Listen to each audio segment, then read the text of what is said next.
하나님 말씀 받겠습니다. 신약성경 고린도전서 1장 27절로 29절 말씀까지 함께 받도록 하겠습니다. 전성경으로 신약성경 264쪽에 있습니다. 고린도전서 1장 27절로 29절 말씀까지 우리 한 목소리로 함께 받겠습니다. 그러나 하나님께서 세상에 미련한 것들을 택하사 지혜 있는 자들을 부끄럽게 하려 하시고 세상의 약한 것들을 택하사 강한 것들을 부끄럽게 하려 하시며 하나님께서 세상의 천한 것들과 멸시받는 것들과 없는 것들을 택하사 있는 것들을 폐하려 하시나니 이는 아무 육체도 하나님 앞에서 자랑하지 못하게 하려 하심이라. 아멘. 이 시간 호산나 찬양대가 하나님께 찬양 드리신 후에 담임 목사님 나오셔서 그대 연약함으로 세인을 부끄럽게 하라 라는 제목으로 생명의 말씀 주시겠습니다.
할렐루야. 하나님 앞에 영광과 찬양 돌립니다. 여러분은 현각, 승려 현각을 아십니까? 그는 미국 사람으로서 하버드 대학교와 그리고 예일 대학을 졸업한 석학 출신의 승려입니다.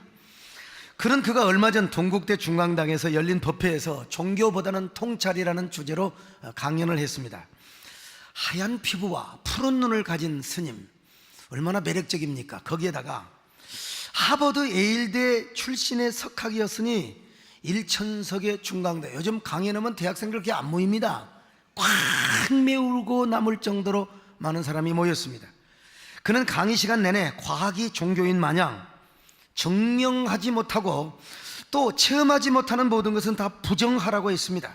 특별히 그는 동성애에 관해서 굉장히 애찬을 했습니다. 미국도 각 주마다 동성애자의 결혼을 허용하는 법이 생겨나려고 하는데 이걸 누가 반대하느냐? 기독교인들이 반대하고 있다는 것입니다. 더구나 기독교인들이 반대하는 이유는 뭐냐? 옛날 곰팡이 쓸고 있는 신학책, 곧 성경에 근거해서 반대하고 있다는 것이죠. 사람에는 누구나 자신의 행복을 누릴 수 있는 권리와 특권이 있다는 겁니다. 그래서 이 권리와 특권을 추구하기 위해서 동성애 결혼도 할 수 있고, 그리고 낙태도 할 수 있다는 겁니다. 그런 권리를 오늘날 기독교가 받고 있다는 것입니다. 무엇에 근거해서? 이 곰팡이 나는 성경, 세상에 이 성경이 곰팡이가 나고 있다는 것 아니겠습니까? 이 곰팡이 나는 성경에 근거해서 기독교인들이 반대를 하고 있다는 겁니다. 바로 그런 곰팡이 나는 책을 믿는 것이 바로 미신이라는 거예요. 그리고 그런 미신보다는 과학으로서 인간의 행복과 삶의 질을 높일 때라고 강조했어요. 그러니까 사람들이 얼마나 재미나게 그런 강연을 듣겠습니까? 여러분 어떻게 생각하세요? 얼마나 안타까운 일입니까? 이런 특강을 하는 분도 안타깝지만 그런 강의에 노란하고 거기에 절대 동의하는 이 군중들이 얼마나 안타까운 모습이냐 이 말입니다. 성경이 곰팡이 나는 책이라면 불경은 분서갱유를 해야 되겠습니까?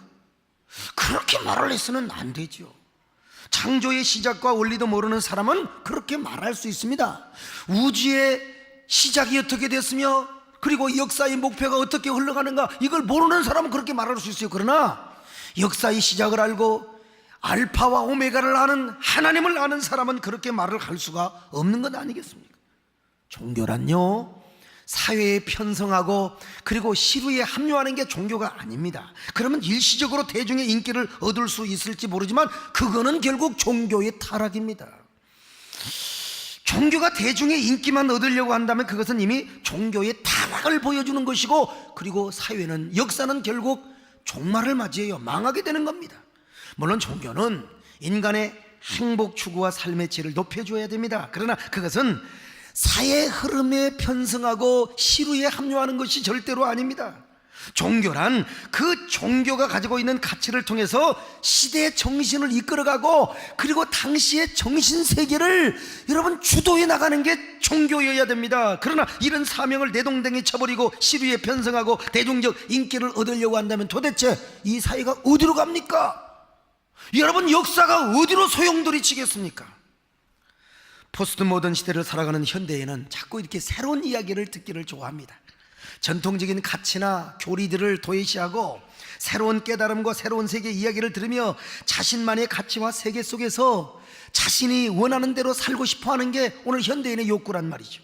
심지어 우리 그리스도인들까지 그런 사람이 생겨나고 있습니다. 자꾸 이 성경 얘기하면 쾌쾌묵은 얘기고 뭐 상담 심리적이고 뭐 이런 감성적인 얘기만 해야 좋아한다고 생각해요.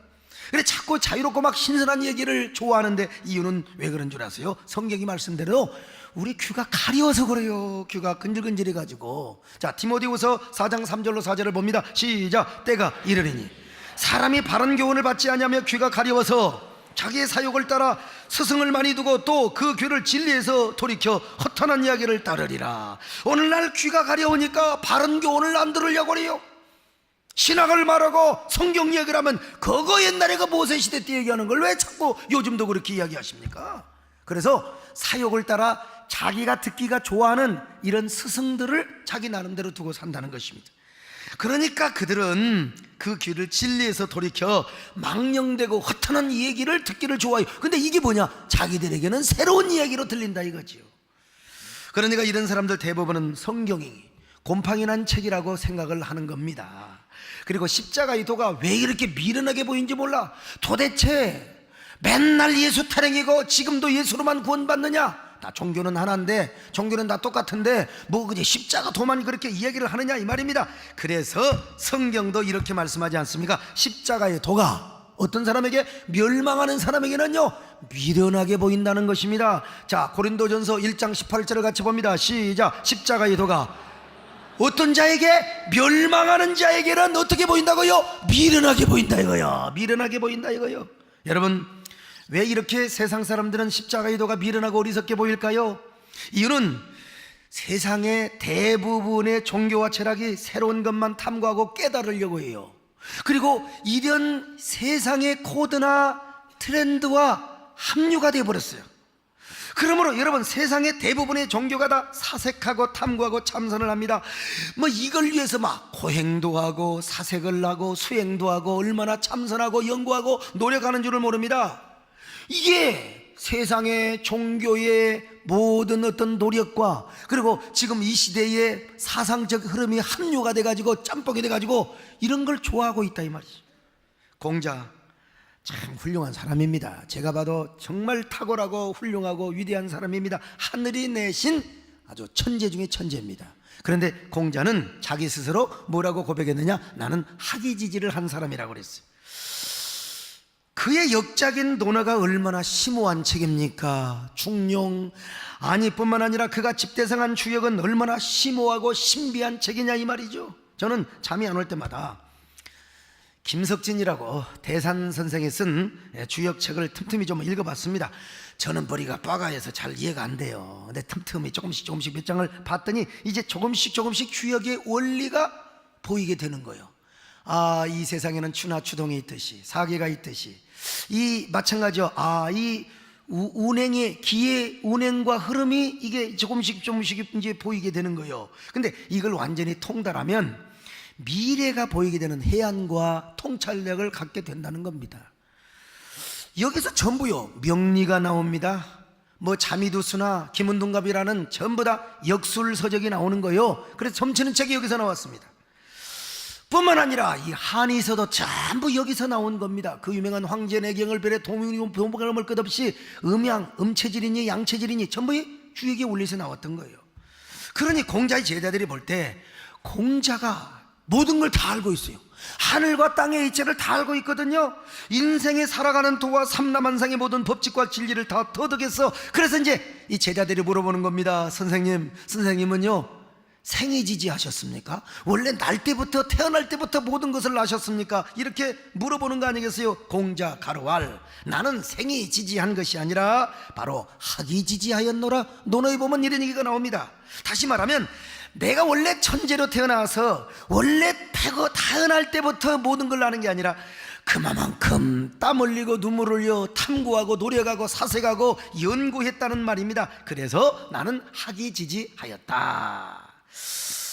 여러분, 공자는 학이지지에서 삼라만상의 모든 위치를, 아주 이치를 다 터득할 정도로 도를 깨달은 사람입니다. 그래서 4대 성인 중에 한 사람이 된 거 아닙니까?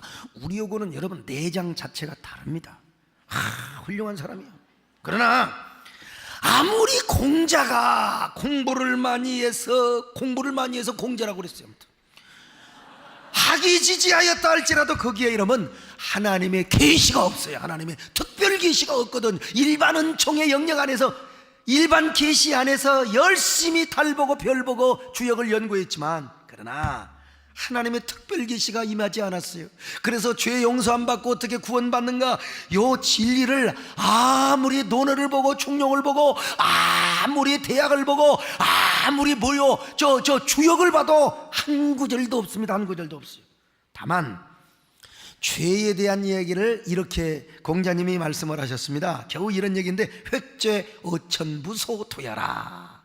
논어 자한편에 나온 얘기입니다만은 내가 지은 죄는 어디 가서 빌 곳이 없어요. 특별히 하늘을 향하여 지은 죄는 빌 곳이 없다 이 말입니다. 그러니 어디 가서 죄 용서함을 받는다 이 말입니다. 성경은 뭐라고 말합니까? 죄값은 사망이요. 그러니까 죄값은 사망이니까 모든 인류는 다 죽어요. 여러분과 저도 다 죽어야 했다 이 말입니다, 여러분. 그러니 어디 가서 용서를 받느냐 이 말입니다. 아무리 몸부림을 치며 공자가 구원과 그리고 죄 용서함, 죽음의 문제를 해결하려고 했지만 하나님의 계시를 주지 않으니까 그도 깨닫지를 못했다 이 말입니다. 그러니 그의 제자들도 계속해서 학이지지하려고 지금도 계속 노력하고 있습니다. 자, 그러면 석가모니 참 그분은 도의지지한 분입니다. 그는 공부를 해서 깨달은 사람이 아닙니다. 도를 닦음으로써 세상의 이치와 그리고 종교의 도를 깨달았던 사람이요, 그의 도가 얼마만큼 높았느냐, 그 좀 하늘의 경지에 올라갈 뻔했습니다. 얼마나 도를 많이 닦았는지 세상에. 제가 보기에 인간적으로 볼 때 석가모니는 공자보다도 훌륭한 사람이에요. 왜 그러느냐, 얼마나 구원의 도를 갈망했으면 사랑하는 처자식, 여러분 처자식을 버릴 수 있어요? 바람둥이 말고 정상적인 사람이 처자식을 버릴 수가 있느냐 이 말이요. 처자식을 버리고 저 히말라야 산맥 보리수 밑으로 얼마나 구원을 열망했으면 갔겠습니까? 거기서 얼마나 많은 고행과 참선을 했으면 도의지지한 사람이라고 했겠습니까? 그러나 석가모니에게도 하나님의 구원의 비밀, 특별 계시가 임하지 않았어요. 하나님께서 그분에게도 여러분 특별 계시, 구원의 비밀, 죄사함의 비밀을 가르쳐 주지 않았다 이 말입니다. 그러니까 아무리 석가모니의 가르침을 찾고 또 찾아도 어떻게 사람의 죄 용서 안 받고 어떻게 하나님의 자녀가 되고 어떻게 구원을 받는가? 없어요.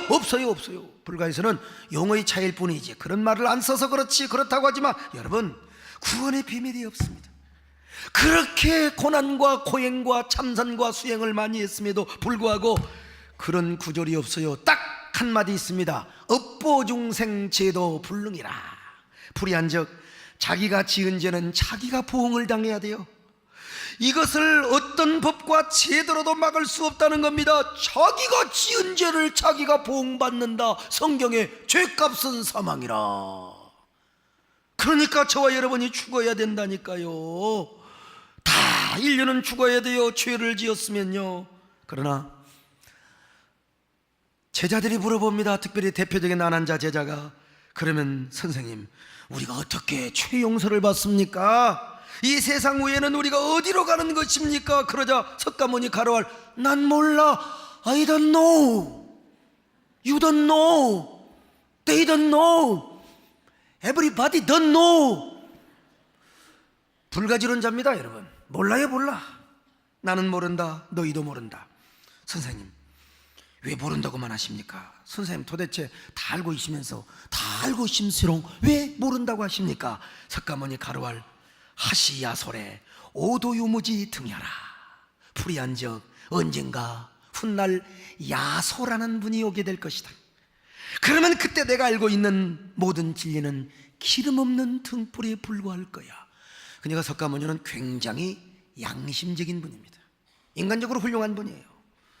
이 야소는 중국말로 한문으로는 예수라고도 풀이할 수 있고, 또 불가에서는 석가모니의 가르침을 드러내는 아주 더 훌륭한 제자가 올 것이라 이렇게 주장을 하기도 합니다만은, 어쨌든 석가모니 역시 하늘의 경지에 올라갈 뻔하였지만 결국 하나님께서 특별한 구원 계시를 허락해 주지 않아서 결국 인간의 깨달음과 참선으로만은 한계가 있어요. 결국 칼빈이 말하는 대로 인간이 만들어낸 종교는 우상 종교로 전락한다는 사실을 여실하게 보여주었던 것이죠. 그러나 예수 그리스도는 어떤 분입니까? 그분은 바로 생이지지라. 태어날 때부터 하나님의 뜻을 아셨습니다. 태어날 때부터 하나님의 계시를 받고 구원의 비밀을 아셨던 분입니다. 그런 의미에서 예수 그리스도는 생이지지를 넘어서 신이지지한 분이라. 왜냐? 그분은 원래가 하나님이셨습니다. 하나님의 아들이셨습니다.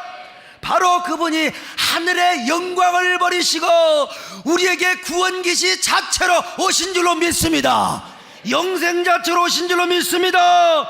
도성인신 성육신하신 그분이요, 그러니까 그분은 태어날 때부터 구원의 진리를 아셨고 구원 계시를 받은 분이라 이 말입니다. 원래 신이셨기 때문에 그분의 오심이 구원 자체였고 영생 자체였으며, 그리고 구원 계시로 오셨다 이 말입니다. 죄인들을 위하여 주님 찾아가셨네, 그 안에 생명이 있네. 이분이 바로 생이지지요 신이 지지한 분이라 이 말입니다. 여러분, 하나님이 사람이 되어 오셨다, 영원한 하나님께서 우리와 같은 육신으로 오셨다는 이 성육신의 사건이 얼마나 신비로운 이야기입니까? 더구나 성육신하신 그분이 우리가 받을 죄와 저주로 인하여 십자가에 죽으셨다는 사실, 얼마나 신비한, 얼마나 신묘막측한 이야기냐 이 말이죠. 그러나 이것이 우리를 향한 하나님의 수수께끼 같은 사랑인 줄로 믿습니다. 아이러니한 사랑 이야기가 아닐 수가 없어요. 하나님이 우리를 너무너무 사랑하셔서 예수 그리스도를 통하여 우리에게 영생의 선물을 주시게 하여 이루신 사건이 뭐냐? 바로 성육신 사건이요, 십자가의 도의 사건임을 믿으시기 바랍니다. 이것이 우리에게 복음이요, 이것이 바로 하나님의 능력이요, 아니 하나님의 사랑 이야기가 아니겠어요? 얼마나 감동적인 하나님의 미스테리한 사건이요, 얼마나 위대한 사랑의 이야기냐 이 말이죠. 제가 지난주에 말기암 환자, 저에게 여집사님의 남편이 갑자기 말기암에 걸려서 중환자실에 가신 거예요. 그런데 이분은 법 없이도 살 수 있었던 분이랍니다. 너무나 착해서 교회를 안 나오는 거예요. 왜냐? 착하니까 교회에 나올 일이 없어요. 우리는 다 죄인이기 때문에 나오지만 그분은 의인이기 때문에 나올 일이 없는 거예요. 죄가 없다고 생각해서. 그러다가 말기암이 와서 온몸이 다 파졌어요. 그래서 제가 가서 기도해주고 복음을 전했는데, 제가요 복음 전하니까 뭐라고 한 줄 아세요? 목사님, 제가요 아무 한 일도 없이 그저 십자가의 도만 믿고 예수만 믿고 구원 받는 게 너무 하나님께 미안하잖아요. 그래서 못 믿겠네요. 참, 너무 착해도 문제가 있습니다, 여러분. 착하지도 않으면서 착한 척을 하는 사람도 문제가 있고. 그래서 제가 혼을 내줬다는 사실을 아셔야 돼요. 좋은 말로 할 때 빨리 믿어요. 죄송할 것 전혀 없다니까요. 그냥 믿으면 돼요. 그것이 하나님의 사랑이고 십자가의 도인걸요. 그냥 하나님의 사랑을 받고 십자가의 도를 믿어요. 그것이 복음이란 말입니다. 할렐루야. 여러분, 우리는 더 이상 참선을 하거나 수행을 하거나 고행을 할 필요가 없어요. 새로운 이치를 깨달으려고 철학적 연구나 탐구를 할 필요도 없어요. 더더구나 우리가 뭔가를 막 하려고 뭔가 막 해가지고 공로로 내 수행으로 고행으로 천국 간다고 생각할 필요도 없어요. 우리는 그저 하나님의 사랑을 받으면 되는 겁니다. 십자가의 도를 믿으면 되는 겁니다. 그저 우리는 감격하여 우리가 경탄의 음성으로 주님을 찬양하면 되는 겁니다. 젖은 눈동자로 뜨거운 목젖으로 그리고 열정적인 가슴으로 하늘을 우러러 하나님을 찬양하면 되는 겁니다. 아름다운 사랑 이야기를 노래하면 되는 것입니다. 그걸 믿으면 되는 것입니다. 그것이 복음입니다. 할렐루야. 아름다운 이야기가 글쎄주의 사랑 이야기, 영광스러운 천국 떠난 사람, 나와 같은 죄인 구하러 주님의 그 사랑 정말 놀랍네. 오, 주님의 그 사랑 정말 놀랍네. 나를 위한 그 사랑, 주님의 그 사랑 정말 놀랍네. 오, 주님의 그 사랑 정말 놀랍네. 근데요, 우리에게는 이게 하나님의 능력이고 사랑이고 복음인데, 여전히 하나님의 사랑을 받지 않고 십자가의 복음을 믿지 않는 자에게는 그것이 미련하게 보여요. 멸망할 사람에게는 어리석기만 보인단 말입니다. 왜냐하면 그들은 하나님이 주신 계시, 하나님이 주신 이 사랑의 복음을 받아들이지 않고 끝없이 뭔가 새로운 것을 탐구하려고, 뭔가 자기가 하나님 앞에 뭔가를 좀 하려고, 그러니까 핀트가 안 맞아요. 자꾸 새로운 것을 깨닫기 위하여 참선하고 고행하는 사람들이기 때문에 이게요, 십자가의 도가 쾌쾌 먹은 얘기야. 무슨 그런 걸로만 구원을 받느냐? 그 이 성경이 곰팡이라는 책이라고 말할 수밖에 없는 거지. 여러분, 얼마나 불쌍해요. 그러나 십자가의 복음을 믿고 구원받는 저와 여러분은요, 이것이 하나님의 능력이고 지혜인 줄로 믿습니다. 이것이 하나님의 사랑인 줄로 믿습니다. 자, 오늘 1장 18절 같이 봅니다. 시작. 십자가의 도가 멸망하는 자들에게는 미련한 것이요 구원을 받는 우리에게는 하나님의 능력이라. 자, 23절로 24절을 더 봅니다. 시작. 우리는 십자가에 못 박인 그리스도를 전하니 오직 부르심을 받는 자들에게는 유대인이나 헬라인이나 그리스도는 하나님의 능력이요 하나님의 지혜라. 할렐루야. 미련한 자, 어리석은 자, 그리고 끝까지 복음을 거역하며 멸망할 사람에게는요, 십자가의 도가 미련한 것으로 보이지만 구원받은 자들에게는요, 이 십자가도가 하나님의 능력입니다. 하나님의 지혜입니다. 하나님의 사랑입니다. 바울도 원래는 율법을 지켜야 구원받는 줄 알았어요. 수행종이랑 별 다를 바가 없다고 생각했어요. 그러나 예수 그리스도를 만난 후에 십자가의 도를 깨닫은 후에 그는 죽을 똥 살 똥 모르고 십자가의 복음을 전하고 다녔습니다. 자기뿐만 아니라 예수를 믿는 사랑하는 형제들이요, 고린도 마게도냐 성도들이요, 저 사랑하는 성도들, 복음은 하나님의 지혜입니다. 하나님의 능력입니다. 하나님의 구원의 도입니다. 그러므로 이런 하나님의 능력을 많이 전하십시다.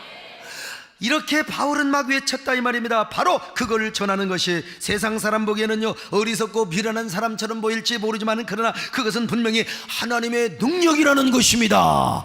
하나님의 지혜라는 것입니다. 하나님의 사랑이라는 것입니다. 여러분 모두도 이 하나님의 사랑을 전하시길 바랍니다. 하나님의 능력을 전하시길 바랍니다. 십자가의 도를 전하시기를 바랍니다. 십자가의 복음만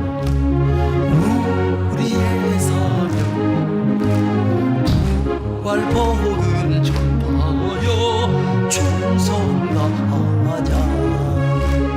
민족 구원 세계 선교 불길 일으켜 하늘나라 장하는 영광스런 세된 교회.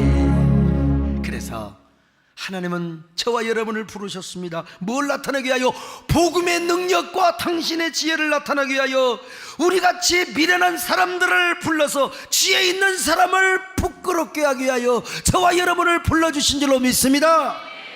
세상에 연약한 사람들을 택하사 강하고 똑똑한 사람을 부끄럽게 하시기 위하여 불러주셨다는 것입니다. 세상에 천하고 멸시받고 천대받고 가난한 사람을 택하사 존귀하고 부유하고 위대한 사람을 패하게 하기 위하여 하나님이 우리를 불러주셨다는 거요. 자, 27절로 28절을 같이 봅니다. 시작. 그러나 하나님께서 세상에 미련한 것들을 택하사 지혜 있는 자들을 부끄럽게 하려 하시고 세상에 약한 것들을 택하사 강한 것들을 부끄럽게 하려 하시며 하나님께서 세상에 천한 것들과 멸시받는 것들과 없는 것들을 택하사 있는 것들을 폐하려 하시나니. 이유는 하나요, 잘나고 똑똑한 사람들을 부끄럽게 하기 위해서 였다는 겁니다. 여러분, 인간이 잘나면 얼마나 잘났어요. 잘나고 똑똑한 맛으로 살지요 사실은. 그러나 잘나고 똑똑한 사람들 부끄럽게 하기 위하여 주님이 복음을 우리를 통하여 전하게 하셨다는 것 아니겠습니까? 우리를 통하여 주님의 복음을 전함으로써 그런 사람들을 부끄럽게 하고 그런 사람들을 주님의 무릎 앞에 부복하게 하기 위해서라는 것입니다. 자, 1장 29절을 같이 봅니다. 시작. 이는 아무 육체도 하나님 앞에서 자랑하지 못하게 하려 하심이라. 여러분, 그런데도 증명하지 못하고 체험하지 못하는 모든 것을 부정하자고요? 아이고, 이성과 경험이 종교의 자리를 대신할 수 있다고요? 그럼 그런 종교가 왜 필요합니까? 그런 종교는 때려치워야죠. 과학을 종교로 믿어야죠. 아인슈타인을 예수 그리스도의 자리에 올려놔야 되고, 그리고 스티븐 호킹 같은 사람을 여러분 뭡니까? 교주로 만들어야 될 거 아니겠습니까? 그런 종교가 무슨 필요가 있습니까? 그런 지도자들은 때려치우고 노동을 하는 게 낫죠. 얼마나 일손이 필요하는데. 물론 18세기에는 계몽주의나 이성주의, 합리주의가 신앙을 대신할 수 있다고 확신을 했습니다. 그런 줄 알았어요. 그런데 세계 전쟁 1, 2차 대전을 경험하고 나서 인간의 인성이 모든 것을 해결하려는 꿈은 완전히 박살이 나버리고 말았습니다. 그 잘나고 똑똑한 이성주의와 지성은 다 무너지고 요절이 나버리고 말았단 말입니다. 그래서 우리 개혁신학과는 다르지만 참 몰트만 같은 사람은 그 비참한 세계 2차 대전을 경험하고 평화의 하나님은 어디 계십니까? 평화의 사회 서로 전쟁, 이제 이성의 산물인 전쟁 그만하고 이제 평화의 사회를 꿈꾸는 소망신학을 만들어내기까지 했어요. 우리 개혁신학과는 좀 다르지만 그래도 이성의 한계를 느꼈다는 거 아니겠습니까, 여러분? 지금도 세상은 똑똑한 사람으로 가득 차 있습니다. 세상은 영웅들이 활극하는 무대입니다. 똑똑한 사람이 막 판을 치는 세상 아니겠습니까? 이것은 아브람 시대 때도 마찬가지입니다. 아브람과 그의 동시대 니므롯이라고 하는 사람, 영웅이고 호걸이고 그리고 바벨론의 초대 왕이었습니다. 고대 바벨론. 니므롯은 영웅답게 거대한 바벨탑을 쌓았습니다. 거대한 바벨탑을 쌓았어요. 그러나 거의 동시대 인물인 아브람은 진짜 쪼다였습니다, 여러분. 얼마나 겁이 많았는지 세상에 자기 마누라 하나 지키지 못하고 내가 아니면 누가 지키랴, 나는 다시 태어나도 아니요, 아비멜렉과 바로왕 앞에 아이고 뭐 원하시면 뭐 그냥 가지시죠 그러면서 상납을 해버렸어요. 자기 누이라고 하면서. 참 이게 겁쟁이라는 말 아니겠어요? 그래서 그는 초란 재단밖에 못 쌓았어요. 하나님 앞에 초란 재단을 쌓았습니다. 니므롯이 쌓은 저 바벨탑과 비교해 볼 때는 이건 게임도 안 돼, 왜소하게 그지없어요. 그러나 하나님은 그렇게 웅장한 바벨탑을 쌓았던 니므롯을 심판하시고 저 부족하고 나약한 아브람을 통하여 당신의 구속사와 그리고 하나님의 구속의 섭리, 하나님의 도성을 이루어 나간 줄로 믿으시기를 바랍니다. 아니, 아브라함이 쌓는 제단을 받으시고 저 니므롯의 바벨탑을 심판하셨음을 우리가 믿어야 돼. 왜냐? 아브라함은 부족하지만 그래도 하나님의 이름으로 제단을 쌓은 사람 아니었어요. 그런데 니므롯은 자신의 위대함을 과시하고 당시 음여신이었던 이시타라라는 여신을 위하여 바벨탑을 쌓았다니까요. 모세 때도 마찬가지요. 모세는 여러분 얼마나 80세 꼬부랑 할아버지가 뭘 한다고 확신 없었어요. 맨날 자기 인생에 대해서 절망하고 열등의식 속에 살았던 사람이에요. 그런데 이런 모세를 불러요. 모세가 내가 무슨 능력이 있다고 내 백성을 구원하겠습니까? 보낼 만한 자를 보내달라고, 나는 못한다고, 절대로 못한다고. 그런데 이런 모세를 하나님이 불러서 그 잘나고 똑똑하고 영웅 중에 영웅이었던 애굽의 바로왕을 납작고가 되게 하고 하나님의 위대하심 앞에 무릎 꿇고 부복하게 하는 위대한 역사를 감당하게 하지 않았습니까, 여러분이요? 오늘 우리도 마찬가지입니다. 오늘 우리도 아브라 같은 사람이요, 그리고 모세 같은 사람이 아닙니까?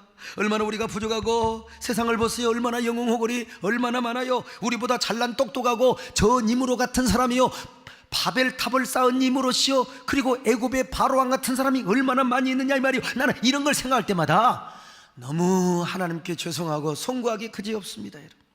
하나님께서요 스펙 좋고 참 인물 좋은 사람들 데려다가 주의 종으로 쓰셨으면 얼마나 좋아요. 아까 말씀드린 대로요, 형각 승려 같은 사람 불러서 목사로 세웠으면 얼마나 좋겠습니까? 아니 그 사람은 외국 사람이니까 그렇다 하더라도 우리나라 사람 가운데도요, 법륜, 명진, 혜민 승려 같은 분들, 참 그분들은요 세상에 율부린 너보다도 더 잘생겼습니다. 얼마나 잘생겼습니까? 인물 좋지요. 저하고는 게임이 안 됩니다. 물론 저도 잘생긴 편이에요. 비웃는 건 건강에 안 좋대요. 저도 상당히 잘생긴 사람이지만 그러나 그분들과는 비교해서 볼 때는 저는 3층 옥상에서 떨어진 장매주 같은 사람. 먹다 남은 풋과일과 같고 타다 남은 푸지깽이 같아서 어떤 사람이 가끔 이야기합니다. 목사님 화면보다는 잘생기셨네요. 전 이게 화면빨이 잘 안 맞는지 모르겠어요. 아무튼 그분들의 목소리요, 그 유머와 재치, 그 아주 정말 정갈나는 스피치요. 하나님은 이런 분들 데려다가 딱 목사로 세우시고 차라리 저를 땡초로 삼으셨으면 하나님의 영광을 받으셨을 거 아니겠습니까? 난 진짜 하나님 편에서 얘기하는 거예요. 저는 이런 면에서 하나님 앞에 참 송구하고 죄송한 마음을 가져요. 정말 훌륭한 사람 데려다가 다 목사시켰으면 저보다도 훌륭한 일을 더 많이 할 텐데 말이죠. 그런데 하나님께서 왜 저같이 못난 사람을 불러서 주의 종으로 쓰냔 말입니다. 왜 나 같은 사람을 불러서 주의 복음을 전하게 하시느냐? 이유는 딱 하나요. 야, 너같이 못난 사람이 내 복음을 전해야 내 말씀이 이루어지지 않느냐. 그래서 똑똑한 영웅들 부끄럽게 하기 위해서 그런 사람들에게 주의 복음을 전하고 하나님의 사랑을 전함으로써 그분들이 다 돌아와서 주의 무릎 앞에 무릎을 꿇고 경비하며 찬양하며 젖은 눈동자로 뜨거운 정열의 가슴으로 주님을 섬기도록 하기 위하여 부족하지만 여기 소목사를 세운 줄로 믿습니다. 그래서 여러분, 부족하지만 저를 통해서 우리 교회 잘나고 똑똑한 사람 많았어요. 세상에 잘나고 똑똑한 사람 저 때문에 많이 깨지고 꼬꾸라지고 박살난 사람 많습니다. 여러분, 예? 이게 아멘은 사람이 별로 없네 보니까. 가끔 제가 이런 소식을 듣습니다. 중학교나 고등학교 친구들이 모여서 그런 얘기를 한대요. 특별히 중학교 친구들. 야, 소강서희가 저렇게 큰 교회 목사가 돼가지고 저렇게 큰 교회를 섬기는 걸 보면, 아니 마루 밑에 개가 웃겠다. 개가 웃겠어. 마루 밑에 개가 언제 웃습니까? 꼬리 치는 거지. 아니 개가 학창시절 때 어떤 애였는데 그렇게 까불고 부잡하고, 그런데 아니 저렇게 훌륭한 목사가 되고 각계각층 지도자 다 소통하고 각계각층을 아우르고 미국 아니요 세계를 그냥 이 무차기 대문턱 들른당 왔다 갔다 하면서 저렇게 영향력을 행사하는 목사가 되었으니, 야 우리가 미치고 펄딱 뛰겠다. 야 우리가 세den교회 가서 옛날 소강석의 학창시절을 다 까발려보자. 그러면 소강석이 한 방에 날아갈걸? 그러면서 자기들끼리 재미나게 웃었다는 얘기요. 내가 그 얘기를 듣고요, 아이고 야 모여라 모여. 언제 모여? 주일날 모여라. 주일날 교인들 많이 모인다. 나 학교 다니면서 도마도 서리하고 수박 서리하고 의이 서리하고 내가 그런 거 교인들이 다 얘기했다. 그리고 내가 여자 꼬시려고 교회 나가는 것도 1000번도 더 많이 했다. 그러니까 많이 와라. 와서 11조만 많이 해라. 감상금만 많이 하면 언제든지 와서 까벌려라. 여러분, 이 친구들 말 맞더나 참 하나님이 이런 사람을 불러주셨습니다. 그런데 이렇게 못나고 추한 사람을 불러서 세상에 잘나고 똑똑하고 참 영웅 같은 사람들, 그 사람들을 하나님의 복음으로 부끄럽게 하시고, 그리고 강한 사람을 하나님 앞에 부부하게 만들어 온 역사, 이것이 저의 목회 역사고 현장 아닙니까? 그러니 하나님의 은혜가 얼마나 위대합니까? 얼마나 역설적입니까? 얼마나 감동적입니까? 얼마나 위대합니까? 얼마나 하나님의 지혜입니까? 이거 여러분도 마찬가지입니다. 여러분도 십자가의 복음을 선포하는 한 세상에 잘난 사람 부끄럽게 하는 사람들입니다.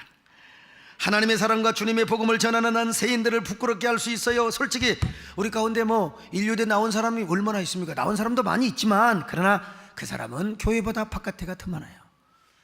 세상에 영웅과 호걸로 인정해 주는 사람이 얼마나 많이 있어요. 물론 있어요. 우리 교인들 가운데, 우리 장로님들 가운데도 막 인류대 나오고 대학 총장을 하시고 막 그냥 우리 또 김재일 장로님 막 스피치 강사고요. 막 얼마나 우리 교인들 가운데도. 그런데 있지만은 세상에 나가면 더 많다 이겁니다. 세상에 나가면 더 많아요.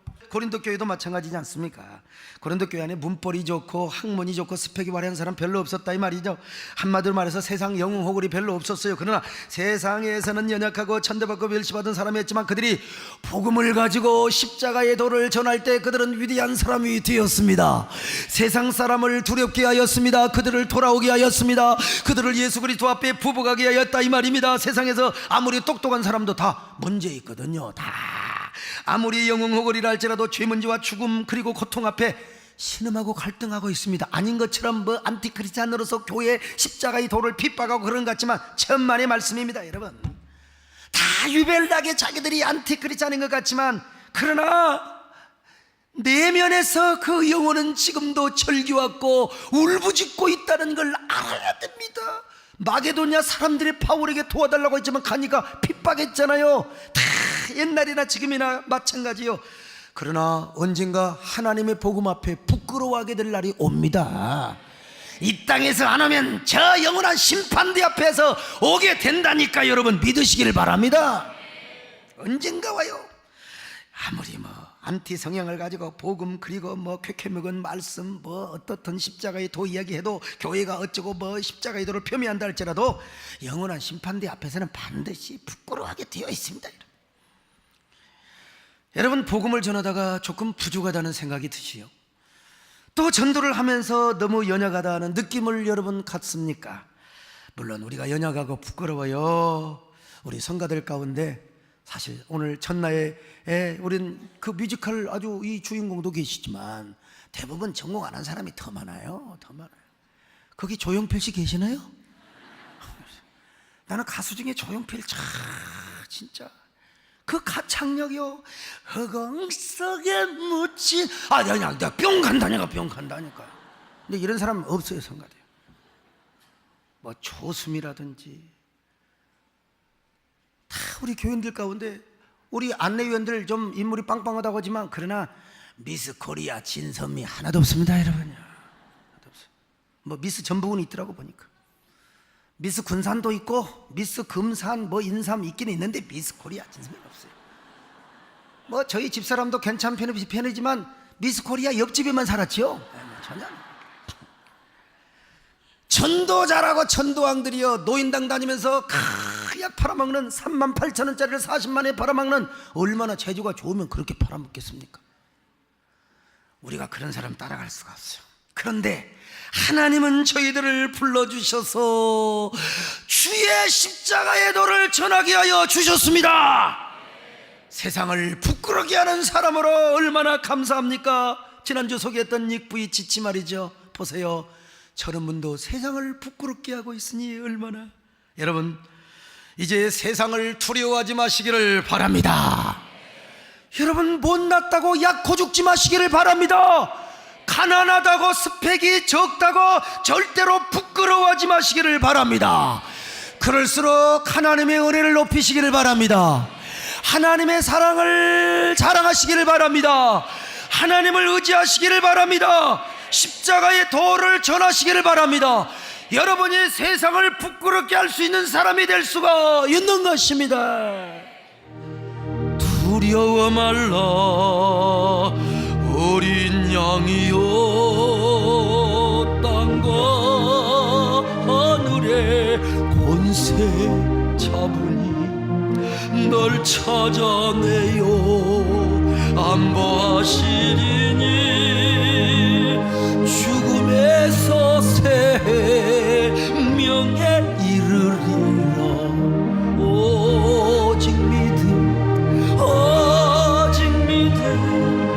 능치 못함 없겠네. 오직 믿음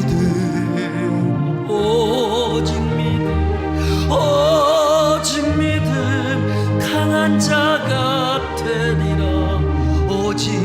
오직 예수입니다. 오직 예수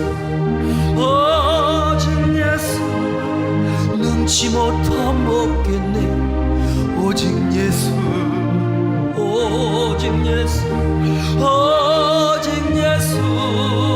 강한 자가 되리라.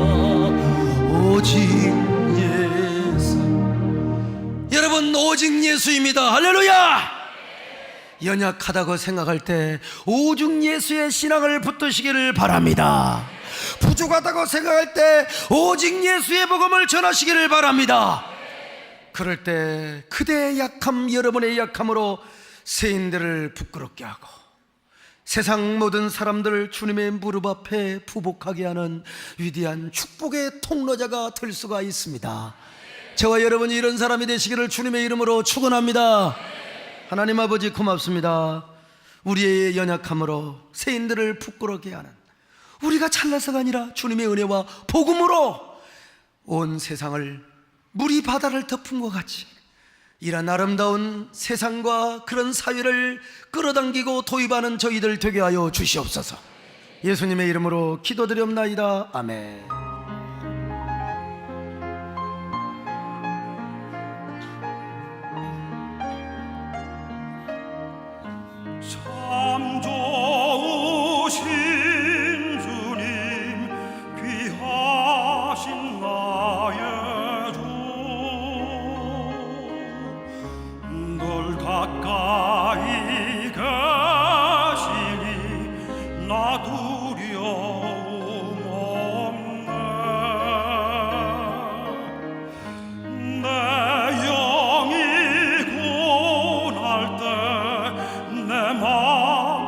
힘들 때 나 보면 안기라 주님 말씀하셨네.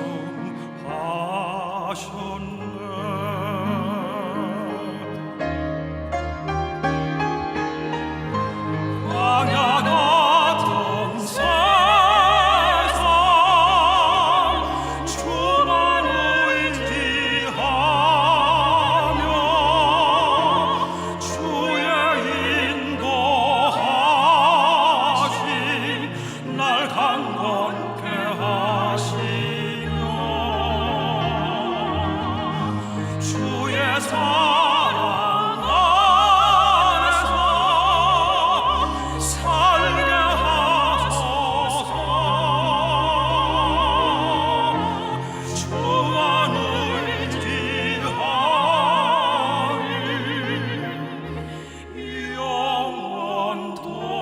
영원토록.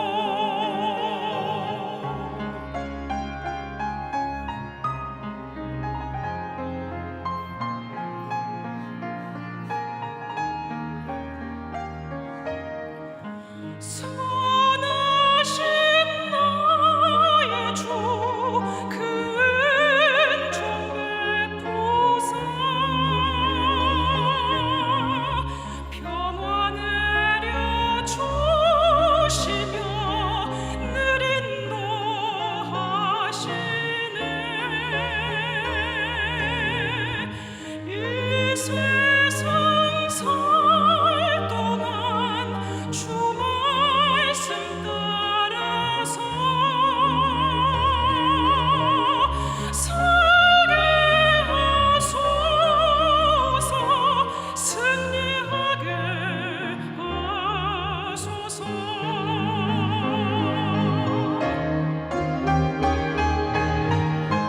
광야 같은 세상 주만 의지하며 주의 인도하심 날 강건케 하시며 주의 사랑 안에서 살게 하소서. 주만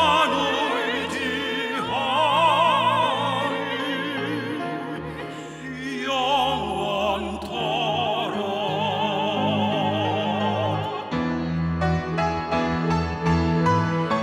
광야 같은 세상 주만 의지하며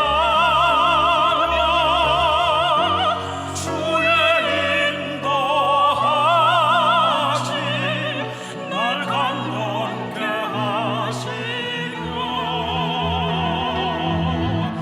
주의 사랑 안에서 살게 하소서. 주만 의지하리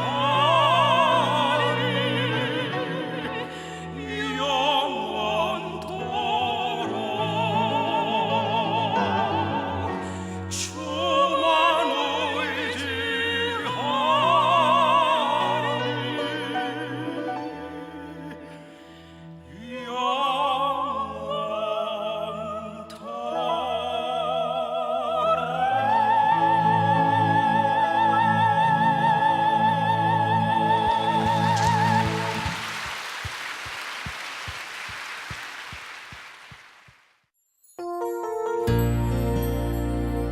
안녕하세요. 새롭게 뮤지컬 찬양팀을 이끄는 전나희 집사입니다.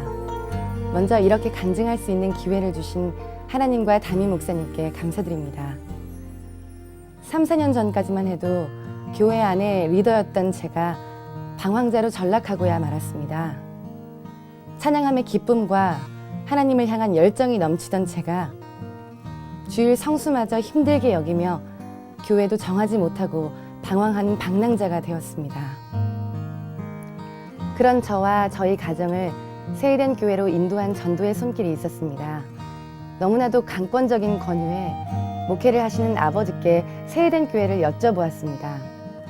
아버지는 성결교단 목회자 수련회 때 배웠던 담임 목사님에 대해 칭찬을 아끼지 않으시며 너무나 훌륭한 목사님이 계신 곳이니 가라는 것이었습니다. 임신 8개월째에 접어들었던 저는 어렵게 결정하고 이곳으로 오게 되었습니다. 수중에 가진 재물 전혀 없던 저희 가정에 하나님은 귀한 거처까지도 미리 예비해 주셨습니다.